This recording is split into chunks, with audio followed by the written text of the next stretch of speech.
반갑습니다. 반갑습니다. 반갑습니다. 네, 멍 때리지 마세요. 반갑습니다. 233회입니다. 제목 한번 읽어볼까요? 시작. 우리 삶의 목적은 행복이 아니라 네모 그렇죠. 자체다. 네모 그 자체다. 누가 땡땡 그랬어요? 네, 우리는 네모라고 했습니다. 네모 그 자체다. 우리 흔히 삶의 궁극적인 목표가 뭡니까? 이렇게 얘기하면 뭐라고 얘기해요? 두 글자로. 그렇죠. 행복하게 사는 겁니다. 이렇게 얘기합니다. 궁극적인 목표는 누구나 다 행복이다. 이렇게 얘기하죠. 뭐 마치 상식처럼 그렇게 얘기합니다. 근데 여러분은 언제 행복하세요? 두 글자로. 네. 지금 행복하세요? 어우, 지금. 10대 때? 쉴 때. 또 언제 행복하세요? 이 먹을 때. 세 글자잖아. 네. 응? 누울 때. 맞네. 누울 때, 누 글자네. 그 먹을 때는 물 때 하면 됩니다. 물 때. 네. 참 경상도 티 너무 나는 거 아니가? 자, 아무튼 뭐 먹을 때, 잘 때, 쉴 때 뭐 이렇게 막 많은 얘기를 하시는데 두 글자로 다 종합적으로 포괄되는 단어 하나를 표현하라고 하면 만족스러울 때죠. 만족. 우리가 만족할 때 행복하다 이렇게 얘기합니다. 그 법륜스님이 행복이라 이렇게 정의를 내려요. 자기가 정한 기준에 자기가 만족할 때 행복이다. 그게 행복이다 이렇게 얘기합니다. 어쨌든 우리는 만족할 때 행복감을 느낍니다. 만족 못할 때 뭘 느껴요? 불행감을 느낍니다. 그렇죠? 그러면 만족을 네 글자로 표현하면 뭘까요? 먹고 싶다 여러분 얘기하신 거, 자고 싶다, 쉬고 싶다 이런 얘기 하셨죠? 그 만족을 네 글자로 표현하면 그렇죠. 야 역시 수준이 네 글자로 표현하면 욕구 충족입니다. 만족이라는 것은 욕구가 충족되었다라는 뜻이죠. 그러면 이 우리를 행복하게 하는 것은 이성일까요? 감정일까요? 이성은 한 분도 안 계세요. 근데 우리 이런 얘기 안 하세요? 해마다 목표가 뭐예요? 그러면 뭐 올해는 뭐 자격증을 따는 겁니다. 올해는 뭐 그 목표를 달성하면 행복할 것 같다 이런 얘기 안 하세요? 해요, 안 해요? 해마다 하시죠? 그럼 그건 이성이 하는 말이에요? 감정이 하는 말이에요? 이성이 하는 말. 그렇죠. 그럼 우리가 이성이 행복을 만들어요? 감정이 행복을 만들어요? 감정. 근데 말투가 좀 화나신 것 같은. 헷갈리시죠? 자, 제가 다이어트를 예를 들어서 이성이 행복을 관장하는지 감정이 행복을 관장하는지 한번 생각해 볼게요. 여러분 다이어트 하고 싶다 이런 얘기 하시잖아요. 주변에 보니까 다이어트 하겠다는 사람 진짜 많더라고. 성공하는 사람 하나도 없는데 볼 때마다 다이어트를 하시더라고. 그것도 몇 년씩이나. 한번 죽을 때까지 할 것 같아. 근데 이 다이어트 하고 싶다라는 건 이성이 하는 말이에요? 감정이 하는 말이에요? 감정이 하는 말이에요? 진짜? 이성이 하는 말 아니에요? 그럼 다이어트 왜 하려고 하세요? 뭐 궁극적으로 얘기하면 행복하려고. 그쵸? 그럼 이게 다이어트 하고 싶다는 건 이성이 하는 말이죠. 궁극적으로 행복하려고. 좀 전에 여러분은 감정의 행복을 관장한다면서요. 근데 지금 이성적으로 얘기하고 계신다는 거지. 자기도 모르게. 그렇죠? 어쨌든 다이어트 하고 싶다는 말씀을 많이 하세요. 자, 다이어트 하고 싶으신 분들, 여기서 안 하고 싶으면 손 들어보세요, 다이어트. 난 지금 살이 좋아. 예. 예. 그러시군요. 나머지는 다 살을 빼고 싶다는 거죠. 자, 다이어트 하시고 싶은 분들, 한 끼 식사로 1번, 2번 중에 뭘 드시겠습니까? 한 끼 식사로. 1번은 삼겹살 3인분입니다. 200g짜리. 600g이죠. 한 건이네. 자, 2번 메밀국수 한 그릇입니다. 뭐 드실래요? 1번. 1번 손 들어보세요. 다이어트 하고 싶은 분들 중에 2번 손 들어보세요. 손 안 드신 분은 굶습니까? 어렵습니까 질문이? 둘 다 먹는 건 안 돼요. 하나만 먹어야 돼요. 자, 한 끼 식사로 나는 다이어트를 하고 싶다는 거예요. 살 빼고 싶다는 거예요. 한 끼 식사로 점심이라고 하지 뭐. 저녁이라고 합시다. 저녁. 예. 한 끼 식사로 삼겹살 3인분 손 들어보세요. 아니 하루에 한 개만 먹을 수 있는 거예요? 아니 그냥 한 끼 식사로. 복잡하게 만들지 마세요. 2번 뭐예요? 메밀국수. 그래, 메밀국수 먹고 싶다는 분. 그렇군요. 그러면 여러분 다이어트에 뭐가 더 효과적일까요? 그래요. 사실은 메밀국수 한 그릇 먹으면 살이 찝니다. 근데 삼겹살 3인분은 먹어도 살이 찌지 않습니다. 왜 그런가 하면 비만의 메커니즘을 좀 알려드릴게요. 우리가 탄수화물을 이렇게 흡수하게 되면 빵, 면, 밥 이런 거 있죠. 탄수화물을 먹게 되면 그게 몸속에 들어서 분해가 되죠. 뭘로 분해가 되죠? 포도당으로 분해가 돼요. 이 포도당으로 분해가 될 때, 그러니까 여기서 말하는 다당류라는 건 빵, 국수, 감자류 뭐 이런 거예요. 포도당은 단당류고, 설탕은 이당류고, 이런 음식들은 다당류 이렇게 얘기합니다. 어쨌든 몸속에 들어오면 이 포도당으로 각각으로 분해가 되죠. 이 분해된 포도당이 어디로 갑니까? 혈액으로 들어가요. 그럼 이 혈액 속에 포도당의 수치가 올라가죠. 이게 우리가 뭐 당뇨 이런 거 얘기할 때 당 수치 이런 얘기 하잖아요. 그 포도당 수치가 이게 유지가 돼요. 그 유지가 보통 정상적인 사람일 경우에 70에서 140으로 유지가 돼줘야 됩니다. 그런데 140보다 많아지면 몸에 이상이 생기잖아요. 그럼 뭐가 분비돼요? 여기 써 있는, 고민하지 마세요. 다 써놨어요. 인슐린이 분비가 돼요. 인슐린은 어디서 나옵니까? 이자. 췌장에서 나와요. 췌장. 그 췌장에 이상이 생기면 인슐린이 잘 안 나오겠죠. 그러니까 여러분 가장 그 위험한 다당류는 뭐냐면, 이거 상식적으로 알아놓으시면 성냥음료입니다. 콜라, 사이다 이런 거. 이런 게 들어오면 당이 수치가 갑자기 올라가요. 근데 쌀 같은 거는, 밥 같은 거는 먹으면 당 수치가 천천히 올라가죠. 흡수되는 시간이 많이 걸리니까. 그러면 췌장에서 30분쯤 소화될 때쯤에 췌장에서 이 인슐린이 나와가지고 분해를 하기 때문에 건강에 별 문제가 없는데, 청량음료를 마셔버리면 갑자기 당 수치가 올라가는데 췌장에서 인슐린이 안 나와요. 그러다가 얘가 다 흡수되고 난 다음에 늦게 나와요. 그러면 갑자기 포도당 수치가 줄어들죠. 그럼 저혈당이 되는 거예요. 골치 아파하시는 것 같으니까 넘어가도록 하겠습니다. 어쨌든 혈액수에서 포도당 수치가 140을 넘어가면 이게 인슐린이 나와가지고 요 놈을, 포도당을 뭘로 바꾸냐 하면 근육에다가 혹은 간에다가 이렇게 저장을 해놔요. 그게 글리코겐이라는 거예요. 에너지원이죠. 배터리 같은 거예요. 그 다음에 그래도 모자라 남잖아요. 그럼 요 놈을 중성지방으로 만들어가지고 지방으로 축적을 시켜요. 그러니까 우리 몸에서 지방을 만들어내는 것은 인슐린입니다. 그러면 지방, 우리 삼겹살 먹을 때 지방 있죠? 그거 살을 찐다고 지방 안 먹잖아요. 그죠? 그 지방은 먹으면 지방으로 남아있겠어요? 분해되겠어요? 지방으로 안 남아있고 그대로 분해되거나 소변, 대변으로 배출이 돼버립니다. 그러니까 지방은 먹어도 지방이 안 쌓여요. 그런데 탄수화물을 먹어서 그렇게 적정량보다 많이 먹게 돼. 밥을 예를 들어서 한 그릇 먹으면 안 생기는데 밥을 2그릇 먹으면 지방이 쌓이는 거라. 무슨 말인지 아시겠죠? 그래서 여러분 다이어트를 하고 싶으시면 탄수화물을 안 드셔야 돼요. 근데 우리 막 삼겹살집에 가서 기름기 있다고 안 먹죠? 그건 아무리 안 먹어봐야 살찌는다고 아무 상관이 없어요. 그러니까 밥이나 국수나 이런 걸 많이 먹으면 살이 찌는 겁니다. 다시 간단하게 얘기하면 비만, 살 빼고 싶으시면 탄수화물 안 드시면 됩니다. 그러면 살이 빠집니다. 고기는 많이 먹어도 살이 안 찐다는 거예요. 이 메커니즘을 알고 계신 분들은 어떻게 합니까? 탄수화물을 거의 안 드시려고 하겠죠. 근데 여러분 탄수화물을 거의 안 먹으면 몸이 어떻게 돼요? 아까 포도당 수치가 어떻게 돼요? 혈당이 70 이하로 떨어지게 되겠죠. 정상적인 사람은 포도당 수치가 70 이상인데 70 이하로 떨어지는 걸 우리가 뭐라고 그래요? 저혈당이다 이렇게 얘기해요. 저혈당이 되면 단계별로 이런 증상이 나타납니다. 70 이하, 50에서 70 정도 되면 불쾌하고 졸리고 피곤하고 아무것도 하기 싫고 막 이렇게 돼요. 다이어트 하시는 분들이 흔히 겪는 현상이죠. 그보다 더 떨어지면 어떻게 돼요? 맥박도 이상하고 호흡도 이상하고 몸에 이상이 생겨요. 그보다 더 떨어지면 어떻게 돼요? 그냥 쓰러져 버려요. 그래서 우리 뉴스 같은 거 보면 다이어트 하다가 쓰러지는 사람 꽤 있죠. 그러니까 이 메커니즘을 아는 사람은 또 다이어트 한다고 탄수화물 너무 안 먹어가지고 문제가 생긴다는 거예요. 이게 이제 탄수화물 섭취 부족으로 인한 다이어트 후유증 같은 거겠죠. 이런 후유증이 생깁니다. 그럼 이 후유증이 생기는 행동을 하게 만든 건 이성이에요? 감정이에요? 감정이에요? 이성이에요? 이성이죠. 감정은 먹고 싶어 죽을 거 아닌가? 식욕 때문에. 그쵸? 막 먹자 하는데 이성이 먹지마 하는 거 아니에요. 그래서 결국 우리 몸을 스스로 괴롭히는 거 아니에요. 그게 이성이죠. 근데 우리가 이 이성이 왜 작동해요? 다이어트 해가지고 살 빼가지고 행복해지려고 하는 건데 실제로는 행복해지지 않더라 이 말입니다. 근데 이 또 먹고 싶은 유혹에 빠지지 않기 위해서 어떤 행동을 또 하느냐, 사람들이. 다이어트 하시는 분들은 여기에 참석을 잘 안 해요. 어디에 참석을 잘 안 해요? 회식에 참석을 잘 안 해요. 유혹에 빠지기 싫어가지고.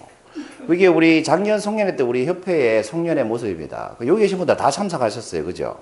그러니까 다이어트 성공할 리가 없지.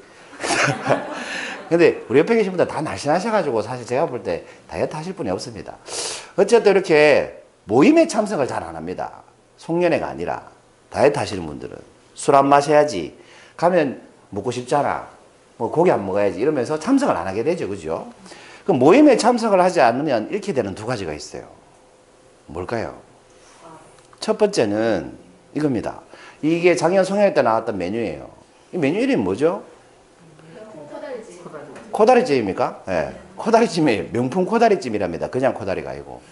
명품 코다리찜인데 모임에 참석하지 않으면 첫 번째 잃게 되는 게 바로 맛있는 것을 먹을 기회를 잃게 됩니다. 원래 모임에 가야 맛있는 거 먹고 집에서는 대충 먹잖아요. 그죠? 그래서 맛있는 거 먹을 기회가 없습니다. 두 번째 잃게 되는 건 뭘까요? 힌트를 드릴게요. 그날 송년회 때 코다리찜 먹고 있었던 모습이죠. 야, 보이죠? 누군지 아시겠죠? 이분은 놀 때만 나와, 놀 때만. 여기 누군지 아시겠죠? 여기 계시네, 여기 계시네. 뭐, 이 다가 아닙니다. 또 있어요. 우월한 기럭지. 이거 이 뭐예요? 근데 보니까 한 명이 계속 있더라고, 사진에. 그래서 제가 적당히 조금 가져온 거예요. 이 한 분이 계속 나와, 사진에. 파트너만 바뀌고. 아무튼 이게 그 송년회 끝나고 있었던, 디프리 때 있었던 일이에요. 자, 그러면 두 번째 이렇게 되는 게 뭔가요? 지금 와 하시지만 여러분 속으로 다 웃으시면서 와 하시잖아요. 즐거웠던 기억이니까. 그쵸? 우리가 즐거웠던 기억을 두 글자로 뭐라고 합니까? 추억. 그렇습니다. 함께 할 수 있는 추억을 만들지 못한다는 거예요. 그래서 모임에 나가지 않으면 단순하게 표현해서 첫째 맛있는 걸 못 먹고, 둘째 함께 할 수 있는 추억을 못 만들어요. 여러분 추억을 못 만든다는 건 무슨 뜻입니까? 함께 한 추억, 과거죠. 함께 한 추억이 없다는 건 함께 할 무슨 미래? 네 글자예요. 인간관계가 없다는 뜻이에요. 그러니까 여러분 과거에 추억을 같이 한 사람들이 보면 아직도 만나죠. 두 분 친한 이유가 뭐예요? 가장 친한 후배라고 하는데 과거에 함께한 추억이 많으실 거예요. 그죠? 그러니까 지금 이 자리에 같이 오시는 거죠. 근데 과거에 함께한 추억이 없는 사람은 고등학교 동기라도 뭐 초등학교 동기라도 안 보고 살죠. 아무런 추억이 없으니까. 그리고 친척이라도 명절 때 한 번 보고 마는 친척은 추억이 없으니까 평소에 안 보죠. 근데 옆집은 어때요? 이웃 사촌이 더 가깝다고 옆집 사람하고 자주 보고 추억을 만들면 다음날 또 보죠. 그 다음 주에 또 보고 그런 거예요. 그래서 여러분 함께 한 추억이 없다는 건 함께 할 인간관계가 없다는 뜻이에요. 그럼 이 인간관계에 대해서 조금 생각을 해봐야 되는데 하버드 대학교에서 인생성장 보고서라는 이 연구를 했습니다. 연구 결과 나온 그 보고서 이름이 인생성장 보고서인데 이 보고서가 무슨 내용이냐 하면 이게 하버드 2학년생 몇 명이에요? 268명. 그 다음에 서민 남성 몇 명이에요? 456명. 그 다음에 천재 소리 듣는 여성 70명이죠? 90명이네. 90명을 대상으로 72년 동안 추적 조사를 했어요. 그러니까 교수들이 막 바뀌면서 대를 이어서 추적 조사를 했어요. 뭘 하려고 조사를 했냐 하면 인간이 살면서 행복에 미치는 가장 중요한 게 뭘까? 그 요소를 찾아내기 위해서 72년 동안 추적 조사를 했다는 거 아니에요. 이게 세계적인 연구 역사상 최장의 연구라고 합니다. 그리고 찾아낸 게 뭐냐? 행복에 가장 많은 영향을 미치는 한 가지가 뭘까? 키워드 하나가 뭘까를 찾았는데 그게 뭐로 나왔을 것 같아요? 친구. 아니에요. 두 글자예요. 두 글자는 맞아요. 관계로 나왔다는 거예요. 관계. 그러니까 관계가 좋은 사람이 행복하고 관계 안 좋은 사람은 행복하지 않더라 이 말입니다. 그럼 행복하려면 뭐가 좋아야 돼요? 관계가 좋아야 돼요. 여러분 아무리 돈이 많아도 관계 안 좋은 사람은 안 행복하다는 거예요. 우리 뉴스에 맨날 보잖아요. 그죠? 재벌인데 부부싸움 해가지고 이혼하니만이 안 행복하다는 거예요. 그러니까 돈이 아무리 없어도 관계가 좋은 사람은 행복하다는 거예요. 그렇죠? 그러니까 여러분 관계가 우리 인간의 행복에 가장 많은 영향을 미친다고 합니다. 이것도 참고로 좀 말씀드리면 보기 불러드릴게요. 1번 부모 자식 관계, 2번 친구 관계, 3번 형제 관계. 어떤 관계가 가장 행복에 영향을 많이 미칠까요? 친구? 친구? 다른 의견 없어요? 아니에요. 부모 자식 아니에요. 형제 관계들하는 거예요. 왜 그런가? 왜 그런가 보니까 흔히 친구라고 하세요. 아니면 부모 자식이라고 하세요. 왜 그러냐? 부모 자식 관계는 부모님이 30년 정도 먼저 가신대요. 그 관계 유지가 안 돼. 그렇죠? 친구 관계는 평생 가기도 하는데 한 번 싸우면 평생 안 봐요. 그렇죠? 안 보면 그만이야. 근데 형제 관계는 아무리 싸워도 봐야 돼. 안 볼 수가 없죠. 그래서 우애가 깊은 사람이 가장 행복 지수가 높답니다. 행복할 확률이 높다는 겁니다. 그래서 여러분 형제하고 사이가 안 좋으신 분들은 반드시 화해를 하십시오. 저도 그래서 화해를 했습니다. 한 3년 전에. 그 전까지 몇 년이나 먹고 살다가 화해를 했습니다. 화해하고 나니까 훨씬 행복합니다. 진짜. 이 연구가 맞아요. 형제는 평생 봐야 되니까. 그렇죠? 그 형제가 보면 부모 자식 같기도 하고 형제 관계가 친구 관계 같기도 하고 원수 같기도 하고 막 그러잖아요. 그죠? 어쨌든 우애가 가장 큰 영향을 미치더라라는 겁니다. 어쨌든 관계가 행복에 가장 많은 영향을 미치는데 모임에 안 가면 관계 맺을 기회가 없다 그랬죠. 이 김경일 이 박사라고 여러분 그 어쩌다 어른 이런 데 가끔 나와 강의하시는 분인데 보신 적 있죠? 이분이 미국에 유학을 6년을 가셨다네요. 6년 동안 유학할 때 유학생이 되면 떡볶이 나오는 동영상만 봐도 눈물이 난다네. 그래서 공부를 그렇게 열심히 한대요. 대부분 유학생들이. 그래서 유학을 가가지고 크리스마스 때도 자기는 연구실에 나와가지고 공부했대요. 그럼 우리나라 교수님 같으면 뭐라고 하시겠어요? 어우, 대단하네. 대단한 학생이야. 뭐 칭찬을 하겠죠. 근데 이 교수님은 이 김경일 박사한테 이렇게 얘기했답니다. 이렇게 얘기하셨대요. 오늘 하루도 내 인생에서 마땅히 네가 행복해질 권리가 있는 날이야. 그런데 크리스마스 때 너는 여기서 지금 공부를 하고 있잖냐 이 말이죠. 그러니까 오늘은 집에 일찍 가서 가족들과 즐겁게 보내고 3일 동안 푹 쉬다가 다시 연구실로 나온다 라고 얘기하더랍니다. 근데 이 말을 딱 듣는데 이 김경일 박사가 충격을 먹었다는 거예요. 유학생들은 왜 그렇게 공부를 열심히 해요? 이성적으로 판단하죠. 내가 공부하려고 유학 갔으니까, 박사 따려고 유학 갔으니까 6년 뒤에 박사를 따려고 아니면 5년 안에 따려고 멀리 있는 행복을 찾아서 오늘 하루를 희생하면서 살고 있었던 거예요. 무슨 말인지 아시겠죠? 이성은 그렇게 우리를 행동하게 만든다는 거예요. 감정은 크리스마스 때 놀고 싶지만 이성이 그렇게 시켰다는 거지. 그런데 이 교수가 뭐라고 했어요? 오늘 하루도 네가 행복할 수 있는 권리가 있는 날이다 라고 알려준 거예요. 다르게 얘기하면 감정에 충실하게 살 필요가 있다는 거지. 그래서 충격을 먹고 이 사람이 행복에 대한 생각을 바꿨다는 거 아닙니까? 여러분 어떤 관계가 더 행복하겠어요? 어쨌든 관계가 좋아야 행복하잖아요. 그죠? 우리 주변에는 나를 행복하게 하는 사람도 있고 불행하게 하는 사람도 있어요. 근데 행복하게 하는 사람도 크게 두 종류로 나눌 수 있어요. 큰 행복을 주는 사람이 있고 소소한 행복을 주는 사람이 있어요. 그렇지 않습니까? 내가 부도 났을 때 갑자기 1억을 턱 주면서 큰 돈은 안 되겠지만 어떻게 해봐 라고 주는 사람이 있을 수 있어요. 이런 행복은 어때요? 큰 행복이죠. 그런데 볼 때마다 나한테 사탕 하나 주는 사람이 있어요.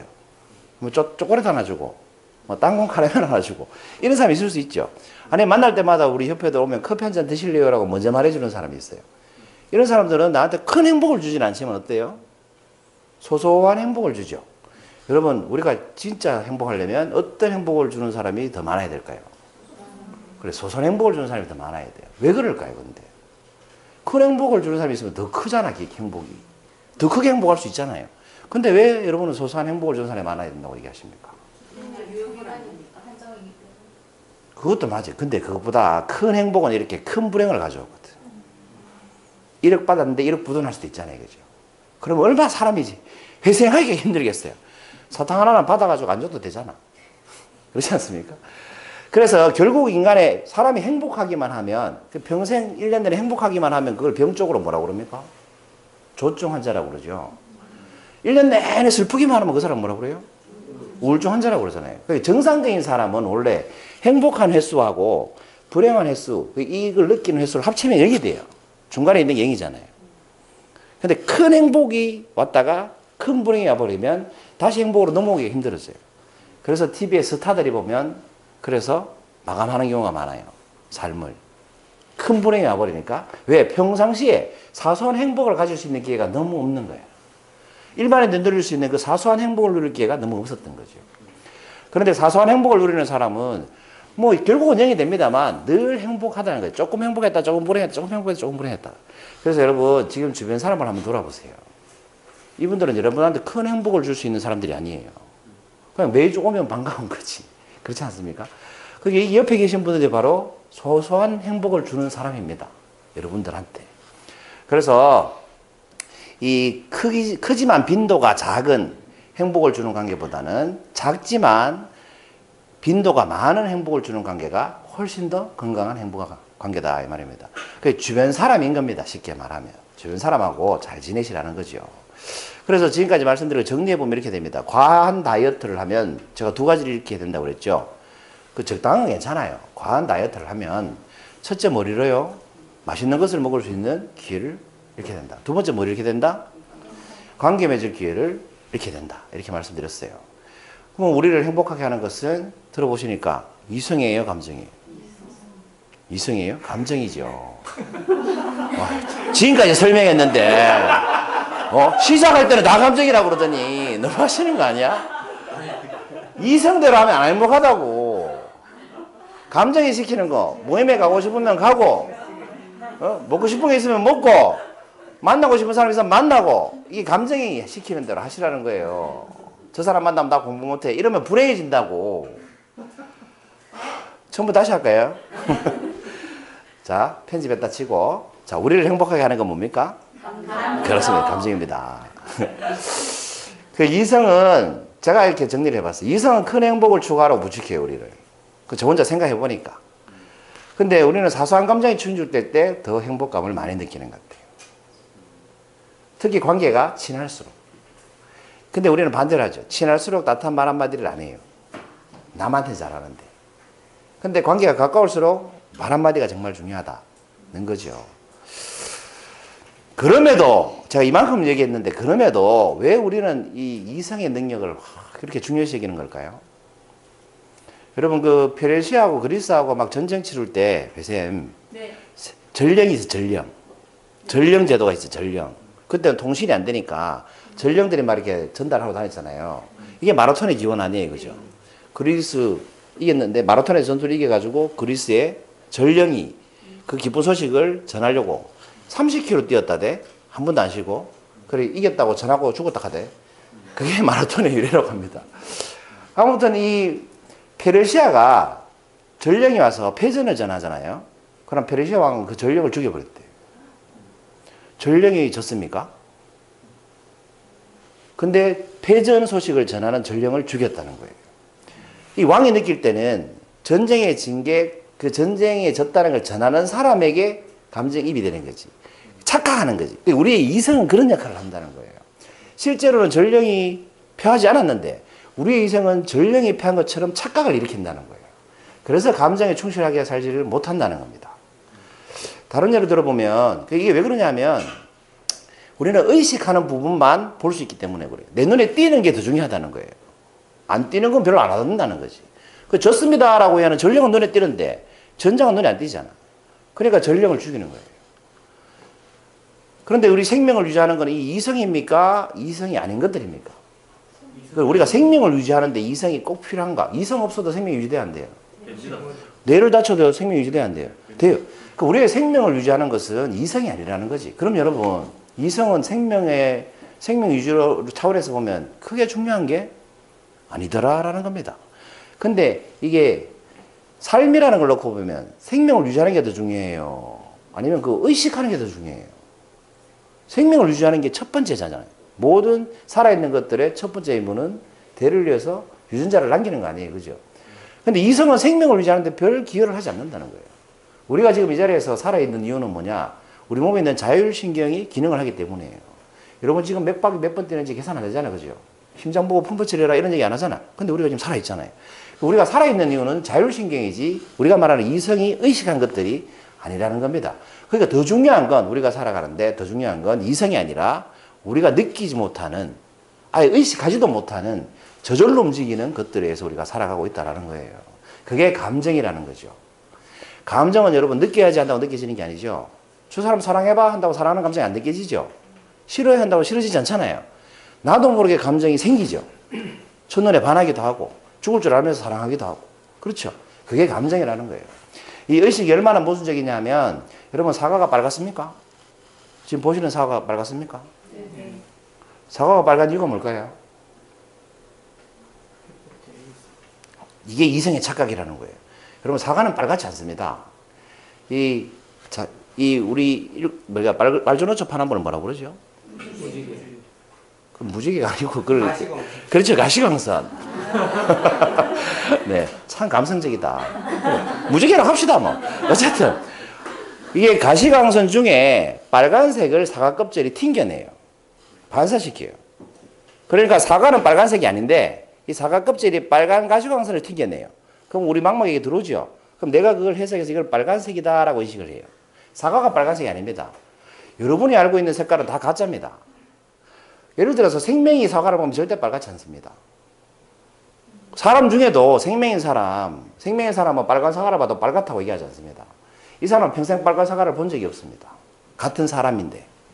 그러니까 뇌에서 조합해낸 환상에 불과하다는 거예요. 쉽게 말해서 불 꺼보면 빨간 사과가 안 보이잖아, 그죠? 조명이 없으면. 그러니까 우리가 말하는 색깔이라는 건 그 물체가 가지고 있는 색깔이 아니고 그 물체가 반사하는 색깔을 우리가 색깔이다라고 인식하는 거지. 그게 물건 자체가 그 색깔이 아니에요. 근데 이성은 뭐라고 얘기해요? 저건 빨간색이다라고 얘기한다는 거예요. 이게 바로 이성이 가지고 있는 착각이라는 거예요. 이성은 그렇게 모순이 많습니다. 그리고 그래놓고 자기가 굉장히 맞는 줄 알지. 사실은 그렇지 않다는 거예요. 그래서 사과가 빨갛다는 말은 내가 만들어낸 쇼에 불과하다라는 겁니다. 내 구조가 바뀌면 색깔이 바뀌어 보인다는 거죠. 생명이 있는 것처럼. 행복의 기원이라는 책을 쓰신 분이 있는데 이분이 이런 점에 대해서 이렇게 말씀하셨어요.